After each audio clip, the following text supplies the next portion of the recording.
உச்ச நீதிமன்றம் தலையில் கொடுத்த குப்பில் எஸ்பிஐ எலக்ட்ரோரல் பாண்டோட டீட்டெயில்ஸை வந்துக்கிட்டு எலெக்ஷன் கமிஷனுக்கு கொடுத்த எலெக்ஷன் கமிஷன் சொன்ன டைமை விட முன்னாடியே அதை வந்துக்கிட்டு அப்லோடும் பண்ணிட்டாங்க. சரி, இதில் என்ன இருக்குது என்ன இல்லை? கிட்டத்தட்ட அதானியோட 2450 பாண்டு காசு எங்கே இருக்குது என்ன இருக்குது அதானிக்குள்ளதாக வந்துட்டு பார்க்கலாம். வாங்க ஃப்ரெண்ட்ஸ் வீடியோக்குள்ள பார்க்கலாம்.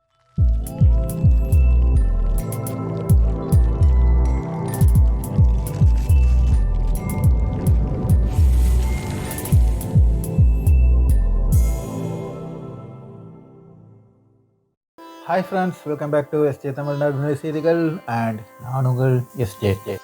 Your Lordships consider issuing notice to SBI. They may have something to say. They should be here when the matter is going on. I'm sorry, my lord. Please. They filed an application which is disposed of. They are not parties. But really speaking, we can take exception to what they have disclosed because they were duty bound. I'm not appearing for SBI. The court can pass an order. Your Lordships may hear. I'm not here, my lord, for political. Friends, நீங்கள் இப்போ பார்த்துட்டு இருக்கிறது, நீங்கள் இப்போ பார்த்து முடிச்சது வந்துட்டு பார்த்தீங்கன்னா உச்ச நீதிமன்றத்தில் டி.வை. சந்திரசூட் அவர்கள் இந்த கேஸ் எடுத்து நடத்துகிறோம். சொலிசிட்டர் ஜெனரல் துஷார் மேத்தா என்ன சொல்கிறாரு அப்படின்னு சொல்லிட்டு பார்த்தோம்னா, நான் எஸ்பிஐக்காக வாதாடே வரல, எஸ்பிஐக்காக யாருன்னு இல்லை, அன்னைக்கு எனக்கு கிளி இன்னும் தெரியும் வந்து மிதிச்சு அடிச்சு வாங்கிடுவாங்கன்னு சொல்லி தெரியும். போலிங் ஓடிட்டு இருக்கு. இந்த நிலைமை தான் அவனுக்கு அப்படிங்கிறது நல்லாவே தெரியும். அதனால எஸ்பிஐலேருந்து யாருமே வரல. நீ வரலன்னா எனக்கு என்ன, சந்திரசூட் ஒரு ஆர்டர் போட்டாப்ல 18ஆம் தேதி திங்கக்கிழமை காலையில் எல்லா ஃபைலும் வந்துக்கிட்டு பாண்டு நம்பரோட வெளியில் விட்டாகணும்னு இருக்காங்க. உட்காந்து மாங்கன்னு வந்து வேலை பார்த்துட்டு இருக்கோம். எல்லா இதுவும் ஃபைலில் இப்போ என்ன ஏது அதை எப்படி இதை கொண்ட பிறகு தான் இனி டேலி பண்ணிட்டு அடுத்து என்னாட்டி அவங்க போகிறாங்கிறது அடுத்த வாய்தா நம்ம வந்துக்கிட்டு பார்க்கலாம். அதே மாதிரி இப்போ எலெக்ஷன் ஃபுல்லாக வந்துட்டு ஓடும் அப்படிங்கிறதெல்லாம் வந்துக்கிட்டு நான் எதிர்பார்க்குறேன். 2 நாளா வடக்கிந்திய மீடியாஸ், அதாவது நம்ம ஜோதி மீடியாஸோட நிலைமை இப்போ நம்ம ஸ்க்ரீனில் நீங்கள் பார்க்கல இந்த பிக்சர், இதுதான் அவங்களோட நிலைமை. ஒருத்தனும் வாய திறக்க மாட்டேங்க. ஏன்டா இல்லாட்டினா என்ன மாதிரி உட்காந்துக்கிட்டு வாய திறக்க ஒன்றும் இல்லை. ஒரு வாரமாக திருவிழா மாதிரி கொண்டாடி இருந்தாங்க ஒரு ராமர் கோவில் திறப்பு விழா. பாலராமரை கொண்டு போய் ரெஜிஸ்டர் பண்ணுறதுக்காக, இந்த பெரிய ராமரை வைக்கின்ற அப்போ பாலராமரை கொண்டு போய் விற்கிறதுக்காக ஒரு ரெஜிஸ்டர் பண்ணுறதுக்காக சொல்லிட்டு மோடி நடத்தின அட்டூழியத்தை வந்துக்கிட்டு லைப்ரரியிலே அதில் பெரிய கமெண்ட்டு ஏது எப்பா முடியல அப்படி பண்ணிட்டு இருந்த இந்த மீடியா அப்படி லைட்டை ட்விஸ்ட் கொஞ்சம் முன்னால் பாருங்க. 2014 ராசாவை அவர்களை வந்துட்டு வச்சு கிளின்னு கிழிச்சு என்னமோ பண்ண மாதிரி இந்த 2G ஸ்பெக்ட்ரத்துக்கும் இப்போ நடந்த எலக்ட்ரோரல் பாண்டுக்குள்ள ரெண்டுமே 2 வித்தியாசம் இருக்கு. எல்லாருமே வந்து கம்பேர் பண்ணுறாங்க, அது அத்தனை லட்சம் கோடி, இது வெறும் ஒரு 6060 கோடி தானே அப்படி. 2G ஸ்பெக்ட்ரத்தில் அவங்க சொன்னது என்ன அப்படின்னு சொல்லிட்டு தெளிவாக சொல்லியிருந்தீங்க. இப்போ நீங்கள் விற்ற அந்த ரேட்டை விட நீங்கள் ஏலம் விட்டு இருந்தீங்கன்னா இதை விட கூடுதல் கிடைச்சிருக்குன்னு சொன்னாங்க. லாபம் கூடுதல் கிடைச்சிருக்குன்னு சொன்னாங்க. தவிர ஆனால் அரசுக்கு நஷ்டம் அப்படின்னா ₹1 நஷ்டம் பத்தல. ஃப்ரீயாக யாருக்கும் கையில் கொடுக்கல. அதுதான் உண்மை. காசை வாங்கிட்டு தான் கொடுத்துருக்காங்க. அந்த காசு கட்ட முடியாத அளவுக்கு கஷ்டப்பட்டு இருக்காங்கன்னு சொல்லிட்டு அதனால தான் வோடஃபோனே வந்துக்கிட்டு வோடஃபோனு ஐடியா எல்லாம் சேர்ந்து ஒன்றானது கதை. அது வேற சரியா. அப்போ இவன் வந்துக்கிட்டு அதுவே முடியலைன்னு அதுக்கு மேலே கொடுத்துருந்தாங்கன்னா அதில் வந்து ப்ரொஜெக்டட் சும்மா 3G. அது வேற. இப்போ நடந்தது என்ன, இது காசு வாங்கியிருக்காங்க. இவன் எல்லாருமே காசு வாங்கியிருக்காங்க. பிஜேபி வந்து வாங்கியிருக்காங்க, கை நிறைய வாங்கியிருக்கான். 6060 கோடி ரூபாய் வந்துக்கிட்டு வாங்கியிருக்கான். இன்னைக்கு இல்லை, நேற்று, அதாவது 15ஆம் தேதி மார்ச் 15, 2024 அன்னைக்கு மிகப்பெரிய ட்ரெண்டிங்கில் இருந்தது. நீங்கள் பார்த்தீங்களா, CJI டி.வை. சந்திரசூட். இவ்வளவு மக்கள் வந்து நம்பிக்கை வச்சிருக்காங்க. நம்பிக்கை எவ்வளோ தூரத்துக்கு போகும்னு சொல்ல முடியாது. இருந்தாலும் இதெல்லாம் ப்ரெஷர் பண்ணி பார்த்துட்டு ஒன்றும் நடக்காமல் சந்திரசூட் அவர் நிலைப்பட்ட கரெக்டாக இருந்ததுனால இன்னைக்கு இவ்வளோ டீட்டெயில் வீடியோ வந்து. சரி, இந்த பாண்டை கொடுத்துட்டாங்க. உண்மை நீங்கள் நல்லா பார்த்துக்கோங்க. இதில் தப்பு நடந்திருக்கா நடக்கலையா அதுக்கு 2 உதாரணம் எடுத்துச்சா போதும். ஒன்றாவது அண்ணாமலையோட ஸ்டேட்மெண்ட். அண்ணாமலை என்ன சொல்கிறாப்புல, 10-20 மாநிலத்தை நாங்கள் ஆண்டுட்டு இருக்கோம், எங்களுக்கே 6000 கோடி தான் வந்திருக்கு. ஆனால் ஒரு ஒத்த மாநிலத்தை ஆள்ற திரிணாமுல் காங்கிரஸ்க்கு எவ்வளோ கிடைச்சிருக்கு, திமுகவுக்கு எவ்வளோ கிடைச்சிருக்கு. திரிணாமுல் காங்கிரஸ்க்கு எவ்வளோ கிடைச்சாங்க, திமுகவுக்கு என்ன கிடைச்சாங்க. இந்த லோடாய் வேலைலாம் பார்க்காது. நான் திருப்பி உன்கிட்ட கேள்வி கேட்டேன், இங்கே விட்டு இப்போ அடுத்துல நாங்கள் விற்க போகிறோம்.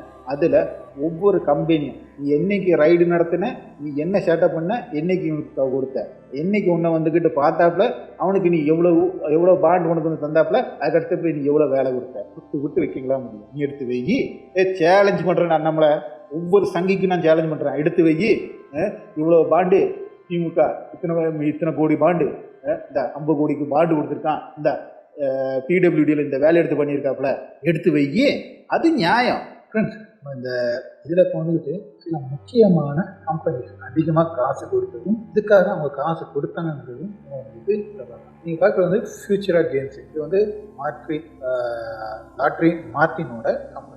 இவங்க கொடுத்து வந்துக்கிட்டு 1368 கோடி ரூபாய் கொடுத்துருக்காங்க. இவங்க எதுக்காக கொடுத்தாங்க அப்படின்னு சொல்லிட்டு பார்த்தீங்கன்னா, என்ஃபோர்ஸ்மெண்ட் டைரக்டர் வந்துக்கிட்டு கிட்டத்தட்ட ஒரு 409 கோடி ரூபாய்க்கு வந்துக்கிட்டு மணி லாண்ட்ரிங் அப்படின்னு சொல்லிட்டு கருப்பு பணத்தை வெள்ளை பணமாக மாற்றின கணக்கில் இவங்க மேலே கேஸ் ஃபைல் பண்ணுறதா ஏப்ரலில் சொன்ன உடனே இவங்க வந்துக்கிட்டு பாண்டு, அந்த மாதிரி பல கேஸுகள். இதில் ஒரு கேஸை அவங்க எடுத்து காமிச்சாங்க. இது வந்துக்கிட்டு அந்த 409 கோடிக்கு வந்துட்டு அவங்க கொடுத்து வந்துட்டு ஃபஸ்ட்டு வந்து 100 கோடி ரூபா அந்த டைமே கொடுத்துருக்கு. நாளில் ஒரு பங்கு கொடுத்து அவனுக்கு வந்து முடிச்சு. அப்போ அதே மாதிரி மொத்தமாக வந்துக்கிட்டு கணக்குகள், பல கணக்குகள். அப்புறம் வந்துக்கிட்டு ஒரு ரயில்வே ப்ராஜெக்ட், அந்த பாண்டு வந்துக்கிட்டு கொடுத்த அடுத்ததுலேயே வந்துக்கிட்டு அவங்களுக்கு கோயம்புத்தூர் டு சீரடிக்குள்ள ரயில்வே ஒரு ட்ராக் அவங்களுக்கு வந்துக்கிட்டு கொடுத்துருக்காங்க. அந்த மாதிரி ஒன்று நடக்கும். அடுத்து நம்ம பார்க்குறது வந்துக்கிட்டு மெகா இன்ஜினியரிங் இன்ஃப்ராஸ்ட்ரக்சர் லிமிடெட். இவங்க கொடுத்துருக்குது அப்படின்னு சொல்லிட்டு பார்த்தீங்கன்னா 966 கோடி ரூபாய் கொடுத்துருக்காங்க. இவங்க எதுக்காக கொடுத்தாங்க அப்படின்னு சொல்லிட்டு பார்த்தீங்கன்னா,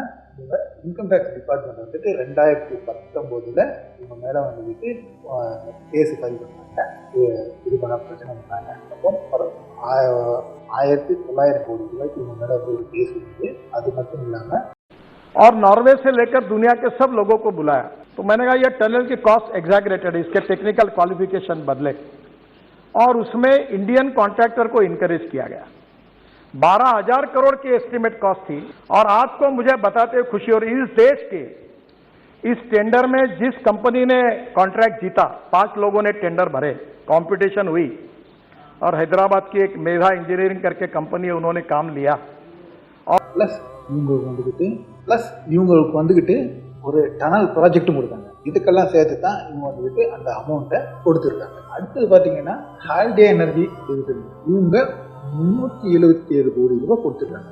எதுக்காக கொடுத்துருக்காங்க அப்படின்னு சொல்லிட்டு பார்த்தீங்கன்னா, central bureau of investigation CBI வந்துக்கிட்டு இவங்க மேலே மார்ச் 2020 வந்துட்டு ஒரு கேஸு ஃபைல் பண்ணுறாங்க. அந்த கேஸுக்கு செட்டில்மெண்ட்டுக்காக இவங்க வந்துக்கிட்டு இந்த அமௌண்ட்டை கொடுத்துருக்கதா ஒரு ரிப்போர்ட் சொல்லுது. அடுத்து பார்த்தீங்கன்னா வேதாந்தா கொடுத்துருக்கு வந்துக்கிட்டு 400 கோடி ரூபாய். இந்த 400 கோடி ரூபாய்க்கு வந்துக்கிட்டு வேதாந்தாக்கு என்ன கொடுத்துருக்காங்க அப்படின்னு சொல்லிட்டு பார்த்தீங்கன்னா, இவங்க மேலே ஒரு ஈடி கேஸு, மணி லாண்ட்ரிங் பிரச்சனை ஒன்று கொடுத்துருக்காங்க. ப்ளஸ் அது மட்டும் இல்லாமல் இவங்களுக்கு சில ப்ராஜெக்டும் வந்துக்கிட்டு பிஜேபி அரசால் கொடுத்துருக்காங்க. அதுக்கு கைமாறாக தான் அவங்களுக்கு 400 கோடி ரூபாய் கொடுத்துருக்காங்க. அடுத்து யசோதா சூப்பர் ஸ்பெஷாலிட்டி ஹாஸ்பிட்டல், அந்த ஹாஸ்பிட்டல் வந்துக்கிட்டு 162 கோடி ரூபாய் கொடுத்துருக்காங்க. 169 கோடி ரூபாய்க்கு முன்னாடி வந்துக்கிட்டு இன்கம் டேக்ஸ் ரைடு நடந்தது 2020 இந்த இன்கம் டேக்ஸ் ரைடு நடந்ததுக்கு பிரதிபலனா இவங்க வந்து கொடுத்தது வந்துட்டு 262 கோடி ரூபாய் இவங்க கொடுத்துருக்காங்க. அடுத்து பார்த்தோன்னா பிஎல்எஃப் வந்து 130 கோடி ரூபா கொடுத்துருக்காங்க. பிஎல்எஃப் டெவலப்பர்ஸ் இந்த ரியல் எஸ்டேட் இவங்களுக்கு மேலே வந்துக்கிட்டு சிபிஐ வந்துக்கிட்டு கேஸ் 2019 வந்துக்கிட்டு ஒரு கேஸு இது பண்ணிட்டாங்க, லேண்டு நிலம் சம்பந்தமான ஒரு கேஸு. அந்த கேஸுக்காக இவங்களுக்கு அந்த கேஸ் செட்டில்மெண்ட்டுக்காக இவங்க அந்த பணத்தை கொடுத்துருக்கதா ரிப்போர்ட்டு சொல்லுது. இந்த மொட்டையா நீ பேசுறது இருக்க தெரியுமா, இந்த போட்டு உடைக்கப்பட்டதே நீங்கள் வந்துக்கிட்டு வாங்கின காசு எப்படி ஒன்று உருட்டி மிரட்டி இல்லை வேலை கொடுத்து, இந்த ரெண்டுக்கு தான். ஒன்று ரைடு நடத்தி, இல்லாட்டினா அவனுக்கு வந்துக்கிட்டு கான்ட்ராக்ட் கொடுத்து, இப்படி தான் நீங்கள் சம்பாதிச்சிருக்கீங்க. சரி, ரெண்டாவது விஷயம் என்ன அப்படின்னு சொல்லிட்டு பார்த்தீங்கன்னா, இது எதுக்கு எப்படி நியாயமாகுது அப்படின்னு சொல்லிட்டு பார்த்தீங்கன்னா, இது எப்படி சரி அப்படின்னு சொல்லிட்டு பார்த்தீங்கன்னா, கோடி மீடியா வாயை திறக்கலை. என்னைக்கு கோடி மீடியா வாய் திறக்கலையோ அன்னைக்கு இது எல்லாமே உண்மைக்கு ஒரு நாளுமே கோடி மீடியா திறக்க மாட்டான். நம்மளை மாதிரி யூடியூபர் தான் உட்காந்துக்கிட்டு மாங்குன்னு கத்துட்டே இருப்பாங்க. அதில் எத்தனை பேர் பார்ப்பீங்க தெரியல. அதுலேயும் இப்போ வந்துக்கிட்டு யூடியூப் வந்துக்கிட்டு ப்ரொமோட் பண்ண விடாமல் வந்துக்கிட்டு அதையும் நிறைய சேட்டை பண்ணிகிட்டு இருக்கு ஒன்றிய அரசு. இதுக்கெல்லாம் மத்தியில் எத்தனை வீடியோ யாரெல்லாம் பார்க்கிங்கிறது தான் வந்துக்கிட்டு அவங்களுக்கு அந்த நியூஸ் போகுது. வடக்கும் விடலை, எல்லாம் வந்துட்டு வடக்கை ஏமாத்திட்டு இருக்காங்க. வடக்குலையும் வந்துக்கிட்டு நீட்டாக இந்த இதை வந்துட்டு தோல் உரிச்சு காமிச்சிட்டு இருக்காங்க. இந்த ஒவ்வொரு மேட்ரையும் திசை திருப்பறதுக்காக இந்த திடீர்னு பெட்ரோலுக்கு 2 ரூபா குறைச்சாச்சு. எத்தனை நாள்டா பேரலுக்கு வந்துக்கிட்டு 60 ரூபாய்க்கு கீழே இருக்கு. உன்னோட ரேட்டு எவ்வளோ இருக்கு? பேரலுக்கு 120 119 ரூபாய் இருக்கும்போது 2014 119 ரூபாய் இருக்கும்போ நீ நாங்கள் மன்மோகன் சிங் அரசு கொடுத்த ரேட்டு வந்துக்கிட்டு 70 ரூபாய். இன்னைக்கு பேரல் அதே இதுக்கு நேர் பாதியாக இருக்குது, 60 ரூபாய்க்கு கீழே இருக்கும்போ நீ கொடுக்க வேண்டிய ரேட் என்னது? 35 ரூபாய்க்கு 40 ரூபாய்க்கு கொடுக்க வேண்டிய பெட்ரோலை இன்னைக்கு நீ கொடுத்துட்டு இருக்க 100 ரூபாய் பக்கத்தில் கொடுத்துட்டு இருக்க. இதில் 2 ரூபா குறைச்சிட்டு பெரிய என்னமோ எவனும் திட்டம் அடிக்காம பாருங்க. அதை தான் ஏன் உனக்கு கிடைச்ச பாசிட்டிவ். எல்லாரும் கேள்விகளுங்கய்யா. ஓட்டு பிஜேபின்னு சொல்லிட்டு எவனை கொடி பிடிச்சோம்னா கேள்விகளுங்கய்யா.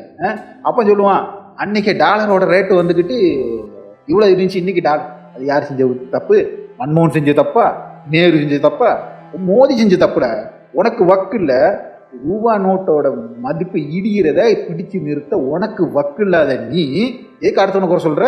பெருசா ட்வீட் போட்டல 2013 dollar is rising against rupees நீ சொல்லிட்டு இப்போ என்ன பிடிங்கிட்டு இருக்கு? 10 வருஷத்துல 25 ரூபாய் ஏறி இருக்கு. அப்போ உன்னோட ஆட்சி முறை, உன்னோட தோல்வி, இதுதான் உண்மை.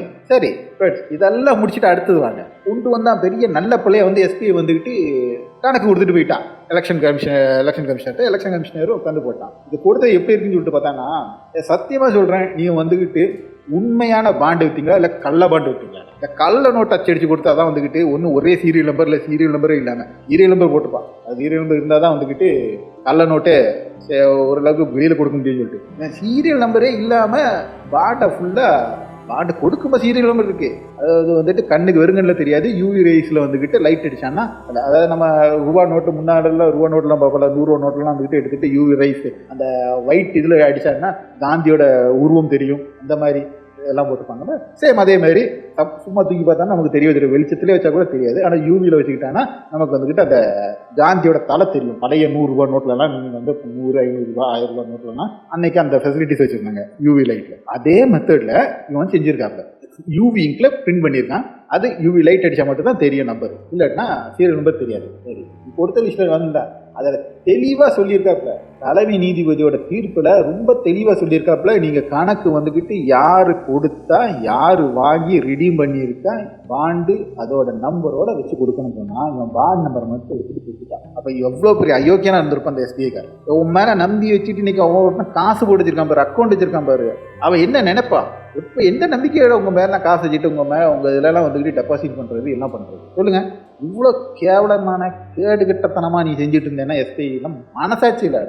யாருக்கோ வேண்டி நீ வேலை பார்த்துட்டு இருக்க தவிர மக்களுக்காக வேண்டி நீ வேலை பார்க்கலங்கிறது இது ரொம்ப தெளிவாக தெரியும். சரி, இதில் விட்டானா நான் விடலை. அதுக்கு அடுத்து செகண்ட் என்ன செஞ்சுருக்கானா எஸ்பிஐக்காரன் நேராக பக்கமாக 2 பக்கத்தில் 2 ஃபைலாக கொடுத்துட்டான். ஒன்று பாண்டு வாங்கினது, இன்னொன்று பாண்டு ரிடீம் பண்ணு. இந்த பாண்டு வாங்கினதும் பாண்டு ரிடீம் பண்ணதும் கணக்கு பண்ணி பார்க்கும்போது ஒரு பாண்டு அமௌண்ட் எவ்வளோ இருக்கும்? அமௌண்ட் அங்கேயும் இங்கேயும் வந்து இப்போ அமௌண்ட் வித்தியாசம் இருந்தால் கூட நமக்கு வந்துட்டு ஏதாவது ஒரு கணக்கில் நம்ம வந்து சொல்லலாம், சரி இருக்கும் டேலி பண்ணிக்கலாம் அப்படிலாம். இது அப்படி இல்லை. என்ன கணக்கு அப்படின்னு சொல்லிட்டு சிம்பிளாக சொன்னான்னா, இங்கே இருந்து பேங்க் கவுண்டரில் கொடுத்தது 1 லட்சம் ரூபாய், அவன் திருப்பி தந்தது 80,000 ரூபான்னா கெட்டின துட்டு 1 லட்சம் ரூபாய். நீ செக்கு கொடுக்க 1 லட்சம் ரூபாய்க்கு செக்கு கொடுக்க அவனுக்கு 1 லட்சம் ரூபாய்க்கு 80,000 ரூபாய் தந்தா ஒத்துக்க முடியுமா? அந்த கணக்கு தான் இருக்கு. இப்போ பார்த்தீங்கன்னா கணக்கு பண்ணி பார்த்தீங்கன்னா 2450 பாண்டு கூடுதலாக இருக்கு. இங்கே காசு ரிடீம் பண்ணதில்லை, காசு ஆக்குனதில்லை, விற்றதில் குறைவு, வாங்கினதில் கூடுதலாக. வாங்கினது இல்லை, அது ரிடீம் பண்ணது. அப்போ பார்த்துக்கோங்க. அப்போ என்னமோ மறைக்கிங்க, எங்கேயோ மறைக்கிங்க, எங்கே மறைக்கிங்க, என்ன மறைக்கிங்க? இந்த பாண்டு யாருக்குள்ளது? ஏன் அதானியோட பேரில் ஒரு பாண்டு வரல? அதானி கம்பெனிக்காரன் ஏன் கொடுக்கவே இல்லையா? முழு பூசணிக்காய் சோத்துல மறைக்கிற மாதிரி மார்டின் லாட்டரிக்காரன் 1300+ கோடி ரூபாய் கொடுத்துருக்கான். அதானி கொடுக்கல அப்படின்னா என்ன கணக்கு? அப்போ நீ யாரை ஏமாத்த பார்க்க? அதானி கம்பெனிக்கு அம்பானி கம்பெனிக்காரன் கொடுத்து அதோட சூப்பராக இருக்குது. இந்த பார்த்தீங்கன்னா அதானிக்குள்ளது எதுவுமே வரல, அம்பானிக்குள்ளது மட்டும் வந்திருக்கு.